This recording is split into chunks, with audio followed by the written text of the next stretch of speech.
Өглөөний мэнд эрхэм үндэт үзэгчдээ лайв телевизээс өглөө бүр хүрдэг өдөртний сонингийн тойм эхэлж байна. За та бүхэндээ эхлээд үндэсний шүдэн сонингоос эхэлж тоймлын за сэтгүүлч Мягмар Доржийн хийрхлэн дэнтсэн үнсэрхэг үзлээр эдийн засаг ярихаа болцгоо гэсэн нийтлэл 1-3 дугаар нүрлөө нийтлэгдсэн байна. За сүүлийн үед хятадууд малын махыг мал мах өндөр үнээр худалдаж авч за үүнээс болоод одоо захууд дээр махны үн өсөөд байгаад иргэд нэлээд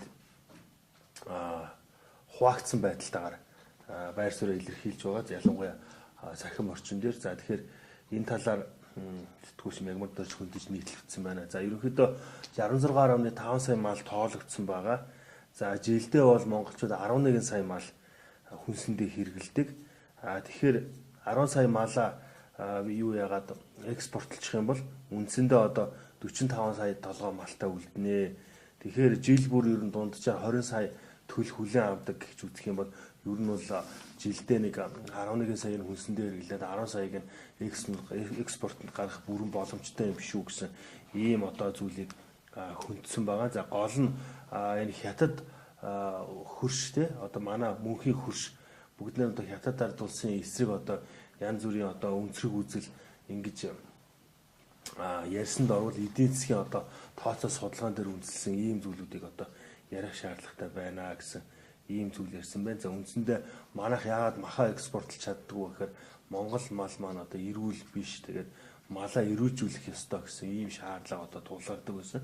Гэтэл одоо энэ хятадууд одоо энэ асуудлыг одоо шийдээд үндсэндээ одоо албаны хэлээр бол дулааны аргаар энгийнээр бол одоо чанаад ингээд одоо авч байгаа юм байлээ. Тэгэхээр дараагийн өдрийн сонин дээр махны үнийг хөөрөгдөө дэлхийн жишгт хүргүү гэсэн бас нийтлэл байгаа. За энэ хүн нийтлэл дээрээс бид нар бас та бүхэндээ энэ асуудлыг бас дахиж хөндөж хүргэнэ.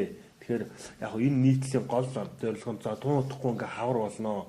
Магадгүй хаврын уртад хөдөө орон нутагт малчтын амжиргаа хүндэрч тусламж дэмжлэг хэрэгтэй болно. Тэр цагт өнөөдрийн махны үнийн өсөлтийг эсэргүүцэгчид яг л хятадууд гэж эсэргүүцэж байсан шиг малчтыг эсэргүүцнэ. Өөрсдийнхөө төлөө мал малчхад хэмээн нүд үзүүлэх нь гарцаагүй гэсэн ийм үгээр бас энэ хүмүүст төгссөн байгаамаа. За сэтгүүлч Эрдэнэ цэцгийн зураасан зургийн капитан гэсэн ийм одоо хөрөг ярилцлага тэргүүн нүрт нийтлэгдсэн. За соёлын гавьяа зүтгэн зураач гунгаатай түүний одоо урчуудын эвлийн хорооны одоо урлан дээр сэтгүүлч уулзсан ярьцлага. За 11 дэх нүрлээ. Энэ хүү одоо соёлын гавьяа зүтгэлтэн гунгаа өөрийнхөө тухай ярихаасаа илүү миний тухай одоо хүмүүсээс асуугаарай гэсэн ийм зүйл ирсэн. За Булган аймгийн Бүрэг хангаа сумын харьяат за урлын гавьяа зүтгэлтэн мөнх за зураач мөнх жаргал зураач ган тулаг зураач Баяр Бат зураач Насан Цэнгэл нар түүний тухай. За Усонгоцны ахмад нь юм энэ хүн цаг уур гэж хөгжсөөр ирсэн. За маш их уншиж судалдаг зураач. Даруу их зөөлөн хүн. За гунгаагийн бүтээл дэлхийд нийтэд марк хэлбэрээр танигдсан гэсэн ийм зүйлс юм ярьсан байна. За салхитын мөнгөний ордны хууль ёсны эзэмшигч GPF компани хөрөнгө оруулагчийн мэдээлэлгээ. За энэ өнөөдрийн бүх өдөртмийн сонин дээр гарсан байлээ. За энэ мэдээллийг уншихад за ийм зүйл ойлгогдсон. За эхлээд энэ салхитын мөнгөний ордны лиценз нь болохоор Их Монгол Майнинг гэж компани байсан юм байна. За Их Монгол Майнинг гэдэг компаниас тэр одоо мөнгөний шагаа Жаргалан гэж одоо хоёр хүн лицензийг худалдаж авсан, хуулийн дагуу шилжүүлж авсан. За ингээд GPF гэж компани руугаа шилжүүлж авсан байгаа. За ингээд GPF гэж компани хятадын тэр CCMX гэж компанид зарсан. За зарчаад явж байхдаа энэ Жаргалан мөнгөн шагаа хоёр нь ялангуяа энэ мөнгөн шагаагийн гарын үсгийг хуурамчаар үйлдсэн гэсэн ийм одоо шүүхийн зарга үүсгээд энийг энэ өөрсдийнх нь тайлбарлаж байгаагаар 2017 онд бол одоо хуурамч гэдгийг нь тогтоосон гэсэн. Одоо бол энэ GPM компани хөрөнгө оруулагч нь Амин Бэлэгт гэж компани байна. Тэгэхээр энэ хүү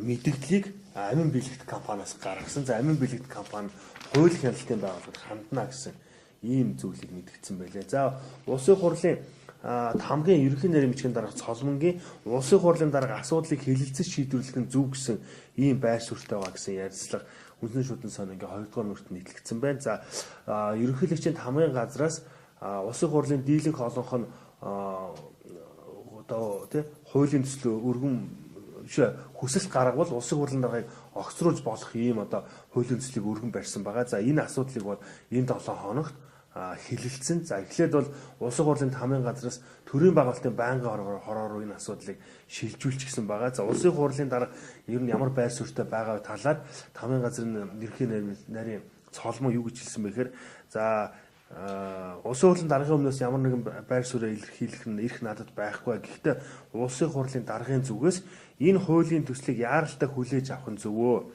Гадаа хүмүүс жагслаа зөндөө асуудал боллоо. Улсын хурлын чуулганч хуралдах боломжгүй байна.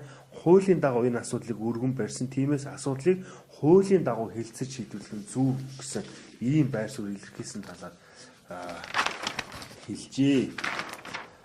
За совдон нулимсаар дүүрсэн амсар дүүрэн салхисан болор цом гэсэн аян замын одоо тэмдэглэлийг сэтгүүлч ган эрдэнэ бичсэн байна. За зохиолчдын эвлэн өдөрт зөвлөлийн дарга доод Сэнтжав ерөнхий шүүгч болор цомын эзэн Баяр Жаргалнаар за энэ одоо жилийн болор цомын шүүлт шудраг болно гэж одоо өмнө нь мэдэгдэж байсан юм байна. За үнэхээр одоо энэ одоо наадамд оролцсон тэгээд одоо үзэгчдийн одоо үнэлэмжээр бол одоо энэ жилийн болор цом шудраг болсон гэсэн ийм одоо зүйл ярьж байгаа. За нийгмийн аль салбарт мартагдаад он удаж байгаа шудраг үнэн энэ найргийн тэнгэрт мандсан юм а гэсэн зүйлийг ярьсан байна. За үүнийг би биш хэдэн жилийн дараа уулзаж буй нэгнийгээ инлэн сансан хүмүүс мэд мэлмэрэн байгаа үзэгчч гэсэн гэрчлэлээ гэсэн зүйлээ. За тэгээд болор цомын одоо эзэн Баттулга миний хувьд одоо болор цом хүртсэн нь яруу найргийн хүртснээ цаашид уран бүтээл ихийг туурвж яруу найргийн онгод цалгиун байх их ундрах ирч хурч болж байна. Шүлэг яруу найрыг миний амьд явах одоо гол одоо агуулга шүлэг бичгүүгээр би амьдрч чадахгүй болтлоо уран бүтээл хийжээ гэж одоо ингэж хэлсэн байна. За тэгээ ер нь 15 жил тасралтгүй болор цомд оролцсон юм найрагч болор цомын эзэн болжээ. За нийслэлийн засаг даргын орлогч Баярхуугаар ахлуулсан хэсэг төвжирлийг бууруулах талаар ажлын хэсэг хуралдсан байна. За ямар байгууллага хашаатай байж болохыг журамлах журмын төсөл боловсруулсан юм байна. За хашаа гэдэг одоо ажил явагдсан. За нэлээд олон хууль бусаар одоо хашаалсан байсан газруудыг нураасан. За сурагчдын автобусны шин чиглэлийг турших юм байна. За сурагчдын амралтаа хэлсэнтэй зэрэгцээд Улаанбаатар хотын төвзээр бага хэмжээгээр буурж байгаа. Тэгэхээр бас автобусны энэ сургуулийн автобусыг бол одоо нэмэгдүүлэх шаардлагатай юм байна гэдэг нь одоо харагдаж байгаа. За ажлын хэсгийн бас бүтцэд өөрчлөлт оруулсан юм байна. За Дакар ралли нээлттэй хийж ин. За манайхаас ATV, UTV одоо болон мотоциклийн ангилалд тамирчид оролцохоор болж байгаа. За Перу улс нь манайхаас 13 цагаар зөрүүтэй 13 цагийн өмнө явж яадаг. Тийм учраас өнөө шөнө тэмцээн албан ёсоор эхэлж байгаа талаар үндэсний шуудын сонин дээр мэдээлжээ. За дараа нь та бүхэндээ өнөөдөр сонингоос хүргэе. За махны үнийг хөөрөгдүү дэлхийн жишгт хүргүү гэсэн нийтлэг хамгийн түрүүнд та бүхэндээ хүргэе. За ерөнхийдөө бол жишээ нь Арангаа аймгийн Хангаан сумын иргэн сарлагын суваа үнэ нядлаад хятадуудад худалдсан юм байна. За тэдний Хангаан суманд хятадын 2 иргэн хурж ирээд 20 гаруй тонн мах худалдаж аваад одоо ингээд явсан юм байна. За 1 кг махыг 5500 төгрөгөөр одоо худалдан авсан.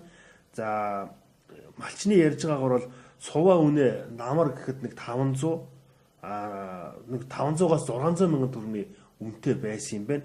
Гэтэл одоо энэ хүмүүс 924 мянган төгрөгөөр бараг 1 сая төгрөгөөр худалдаж авсан. Тэгээд ерөнхийдөө бол нэлээд тийм сэтгэл хангалуун байгаа юм байна. Улаанбаатар хотын худалдааны төвүүд дээр харамсалтай нөхрийн мах нь 12-оос 13 мянга.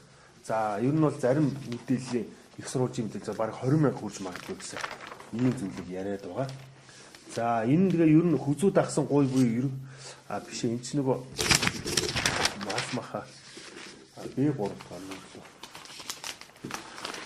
За энэ нь ямар учиртай юм болоод байгаа вэ гэхээр хүнс хөдөө аж ахуйн яамнаас ажлын хэсэг гарчаад байгаа юм байна. За яг үнэхээр одоо зохиомлоор хөөрөгдөд байна уу эсвэл одоо зах зээлийн одоо жамаар ингээд үнэн өсөд байна уу гэдгийг судлах юм байна. За тэр болтол ажлын хэсгээс мэдээлэл өгөхгүй гэж хэлсэн юм байна. За имэйл захад нэг үхрийн килограмм ястаа махыг 6500, адууныхыг 5000 төгрөгөөр, хоньныхыг килограммын 4800 төгрөгөөр, ямааныхыг 4200-аар, тэмээнийхийг 3200 төгрөгөөр худалдаа авч байгаа юм байна. За адууны үн 1000 төгрөгөөр хямдраад байгаа юм байна. За тэгээд махны экспорт өссөний сөрөг талыг нь бид ингэж одоо амсах бололтой. Тэгвэл малчтын амжиргаа хоёр нь сайжирнаа. Гадаад зах зээлээс 200-аас 300 сая долларын орлого олж уул уурхай хамаарал тодорхой хэмжээгээр буурна гэсэн ийм зүйл байгаа юм байна.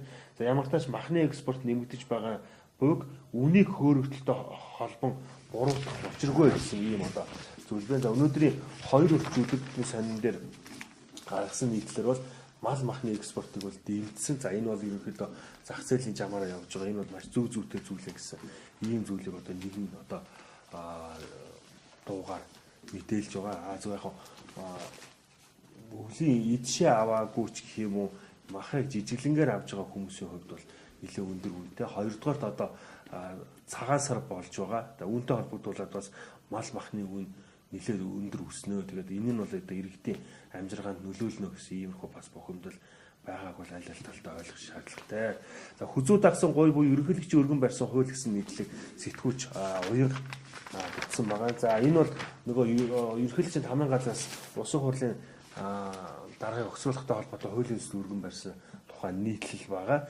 За улсын хурлын тухай хууль дахь улсын хурлын даргаыг одоо огцруулах одоо тий 5 юм үндэслэл байгаа. Одоо энэ ерөнхийлөгчийн тамгын газраас баригч өргөн барьсан хуулийн төсөл хэрэг батлагдах юм бол 6 дахь ийм одоо үндэслэл болох юм. За улсын хурлын гишүүдийн олонх нь улсын хурлын даргаыг огцруулах санал гаргаж тогтоолын төсөлд өргөн барьсан бол дараалал харгалзахгүйгээр зарим бүрдэл хэсэггүйгээр хялбаршуулсан процедураар хилэлцсэн гэсэн өөрчлөлт оруулахаар төлөвсөн талаар ерөнхийлөгчийн тамгын газрын дарга инх болд мэдэгдэж байсан юм байна. За өөрөөр хэлбэл улсын хурлын тухай хуульд нэмэлт өөрчлөлт оруулах ингийн тулд улсын хурлын чуулганы дэгийн тухай хуулийг өөрчлөх төслийг дагалдуулан өргөн барихаар бэлдсэн гэж энэ ойлгохдохоор мэдээлэл тэрийг өгч байсан гэдэг. За ерөнхийдөө бол улсын хурлаар шийдвэрлэх гэж байгаа гол асуудал нь улсын хурлын даргаыг огцруулах тухай байтал үүнийг хийх үйл явцаа гол өөрчлөлт гэж нэрлээд гол асуудлаа үүнийгээ дагалдуулж өргөн барьлаа гэсэн ийм одоо шүүмжлэлийг сэтгүүлч уянга бичсэн байна. Махны худалдаачид гуй дагуулж хүзүү өгдөг бол ерөнхийлөгч энэ удаа хүзүү дагуулж гуй өглөө гэсэн ийм одоо зүйл байна. Энэ хуульд нийцээгүй үйлдэлийг хүчээр хууль ёсных болгож харагдуулах гэсэн зайл юм а гэсэн ийм зүйлийг одоо бичсэн байна. За маргааш ерөнхийлөгчийн тамгын газрын дарга инх бол төрөний хэлснээр мэдэгдчихэд маргааш нь энэ бүхэн эсрэгээрээ эргээд улсын хурлын чуулганы дэгийн тухай хуульд өөрчлөлт оруулах нь гол асуудал. Үүнийг дагуулж улсын хурлын тухай хуульд нэмэлт өөрчлөлт оруулах төслийг өргөн барьсан гэсэн тайлбар гаргасан нь болохоор сэтгүүлчийг хүзүү дагсан буй гэсэн ийм нийтлэл хүрэхэд үрсэн юм байна. За улсын хурлын даргатай холбоотой энэ хуулийн төслийг эхлээд төрийн байгуулалтын байнгын хороогоор хилцэх ёстой. За сэтгүүлч уянгийн мэдээсээ төрийн байгуулалтын байнгын хороогны босгыг давах нэлээд хэцүү гэсэн ийм зүйлийг бичсэн байна. Яагаад хэцүү гэж бичсэн гэхээр улсын хурлын нэр бүхий 40 гишүүн улсын хурлын даргаыг огцруулах асуудлыг төрийн байгуулалтын байнгын хороог хилцэхэд за энэ бол одоо байнгын хороо үүнийг одоо хилцэх шаардлагагүй гэж үтсэн. Тэгэхээр ерөнхийлөгчийн өргөн мэдээлсэн хуулийн төслийг ч гэсэн хилцэх шаардлагагүй гэсэн хариулт хүлээж байх магадлал тун өндөр байна гэсэн ийм зүйлийг одоо өнөөдөр хэлчихье. За зохиомжтой хөгжил үүсгэж байгаа таксонуудыг чигцэлнэ гэдэг энэ нөгөө улсын юуны хотын орлогч дарга баярхуугаар ахлуулсан ажлын хэсэгтэй холбоотой юм мэдээлэл байна. За олгосон зээл нь эргэн төлөгдөөгүй учраас баяр сайхныг шалгах болж гэсэн төрийн банкны захиралтай холбоотой юм хэвлэл мэдээлэл эсрэг гарч байгаа. За 2017 оны 6 сарын 23-нд бүгд найрамдах хятад ард улсын Шинжин Шимпан гэж компани 20 тэрбум төгрөг зээлсэн. За ингэж зээлэхдээ банкны тухай хууль болон өөр бас хуулиудыг зөрчсөн байж магадгүй гэж одоо шалгаж байгаа юм байна. За зээл нь одоо болтол бүрэн дүүрэн төлөгдөөгүй байгаа юм байна. За Америкийн нэгдсэн улсын элчин сайдаар Майкл Кличекс гэж хүн ирж магадгүй байгаа юм байна. За Конгрессийн төлөөлөгчийн танхим хилцээд баталчихсан. За Филиппин, Казахстан, Иран, Швейцар, Польш, Оросын холбооны улсад ажиллаж байсан. За Орос, Польш, Франц хэлтэй эхнэр 3 хүүхэдтэй ийм хүн.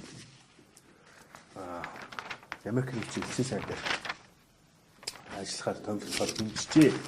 За ард өрн зохиолч Дөнгөтийн цоодол миний уран бүтээлийн сэдв ерөөсөө хөдөө нутгаа гэсэн ийм ярьслага өнөөдөр сонд нийтлэгдсэн байна. За соёлын гавь зүтгэлтэн Эренчин хаанд энэ хүү ярьслагыг хийсэн. За ерөнхийдөө сэтгүүлч Дөнгөтийн цоодлогоо сэтгүүлч байсан. Тэгээд сэтгүүлч байх, яруу найрагч байх хоёр ер нь аль талдаа ер нь хинтэй халтай юм биш үү гэсэн ийм одоо асуухад бол за яваа багш Сэнгийн Эрдэнэ Дэмдийн пүрвдөө цэгмэдийн гайтуу Сормон ширийн давштоор шарвын сүрэнжин пүрвжовын пүрвсүрэн шагдрын дулмаад олгорын яма тоомоо очрохуу санжаажвын оюун зундун дорж ламжавын лусан дорж гэд бүгд сэтгүүлччүүдээ өдөр нь сурвалжилгандаа шогшоод шөнийн шүлгээ бичиж явцгаасан ийм хүмүүсээ. За миний хувьд бол одоо аль алинд нь халтай гэхдээ уран бүтээл сонины ажил хоёроо муур нохотой зүүрлээд бодвол тэд хоорондоо зөрчилдөөд хэрэлдээд эзнээ зовоогоод байсан юм миний хувьд бол байхгүй.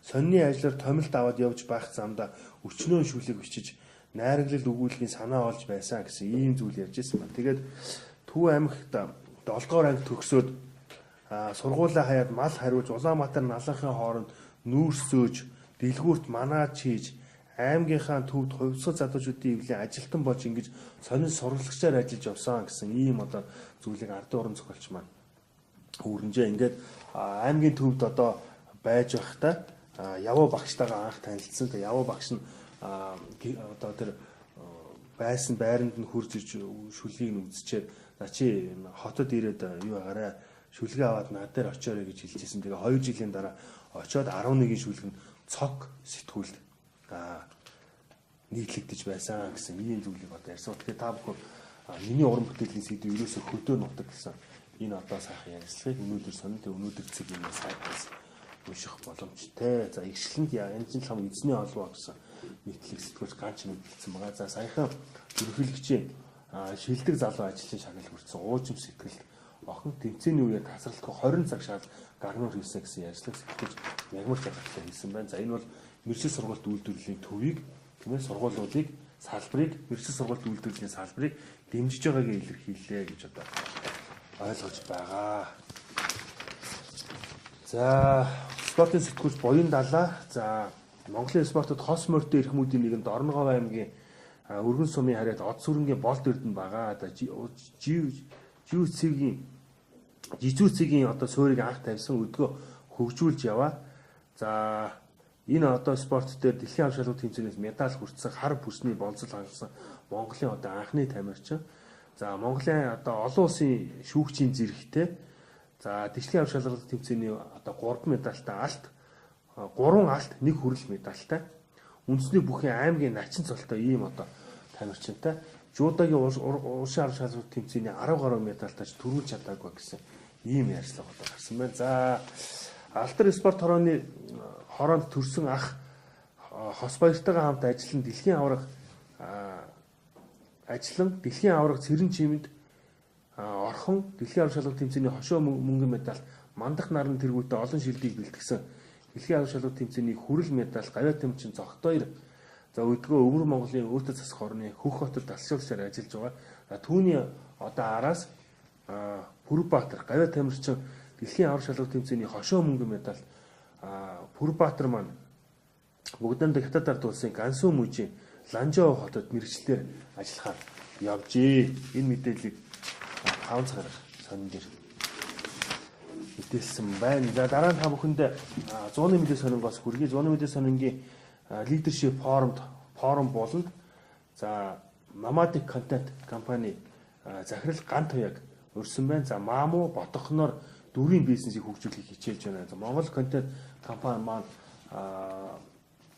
Мааму гэж төслийг гаргасан. За тухайн үед Гант Туяа захирлаар нь ажиллаж байсан. За тэгээд Nomadic Content гэж одоо үүн дээр үндэслээд Nomadic Content гэж компани байгуулад одоо ботхон гэж төслийг хэрэгжүүлэн ажиллаж байгаа. За өнөөдөр 100-ны мэдээ сонингийн тэргүүн нүрт шалгагдаж байгаа 10 гишүүний нэрийг дурджээ гэсэн мэдээлэл байна. За хуульчид жижиг дунд үйлдвэртэй холбоотсон улсын хурлын гишүүдтэй холбоотойгоор үндсэн хуулийн цэцэд хандсан. За үндсэн улсын хурлын нэр бүхий гишүүд жижиг дунд үйлдвэрлэлийг хөгжүүлэх сангаас зээл авсан.